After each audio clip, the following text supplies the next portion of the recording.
সবাইকে নমস্কার জানিয়ে শুরু করছি আজকের ভিডিও। পয়সা বাঁচানোর 7 উপায়। আয় বুঝে ব্যয় করা এই যুগে বেশিরভাগ সময়ই হয়ে ওঠে না। তবে কিছু বিষয় খেয়াল রাখলে খরচের মাত্রা কমানো সম্ভব।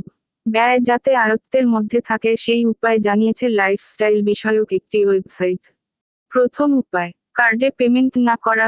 ডেবিট বা ক্রেডিট কার্ড দিয়ে বিল পরিশোধ করা সহজ, তবে এতে অভ্যস্ত হয়ে গেলে খরচের হিসাব রাখা সম্ভব হয় না। পাশাপাশি নগদ টাকা খরচ করলেই যে আপনি কৃপণ হয়ে যাবেন এমনটাও নয়। নম্বর 2, অব্যবহৃত বৈদ্যুতিক যন্ত্র বন্ধ রাখা। কিছু বৈদ্যুতিক যন্ত্রে বিদ্যুৎ সংযোগ দেওয়া থাকলে ব্যবহার না করলেও তা বিদ্যুৎ অপচয় করে। পরিমাণে কম হলেও এই যন্ত্রগুলো আপনার বিদ্যুৎ খরচ বাড়ায়। নম্বর 3, মোবাইল ও ইন্টারনেট সংযোগ। নিজের প্রয়োজন অনুযায়ী মোবাইল প্ল্যান ব্যবহার করতে হবে। বর্তমানে সব অপারেটরের রয়েছে বিভিন্ন প্ল্যান। এর মধ্য থেকে নিজের চাহিদা অনুযায়ী প্ল্যান বেছে নিন। বাসায় ওয়াইফাই থাকলে সিম ইন্টারনেট ব্যবহার বাদ দিন বা ছোট ডাটা প্যাক কিনুন।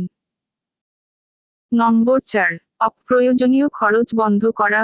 অনলাইনে খবর পড়লে বাসায় সংবাদপত্র নেওয়া বাদ দিন। ব্যায়ামাগারে নিয়মিত না গেলে সদস্যপদ বাতিল করে দিন। যতটুকু প্রয়োজন ততটুকুই শপিং করুন। এই ধরনের আরও কোনো প্রয়োজনীয় খরচ থাকলে সেগুলো বন্ধ করতে হবে।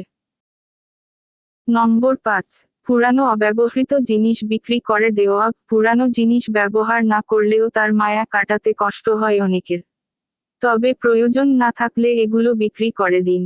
এত যেমন বাড়তি কিছু পয়সা পাবেন, তেমনি নতুন কোনো শখ পূরণ করতেও আর্থিক সহযোগিতা পাবেন। নম্বর 6, কার্ডে পেমেন্ট না করা।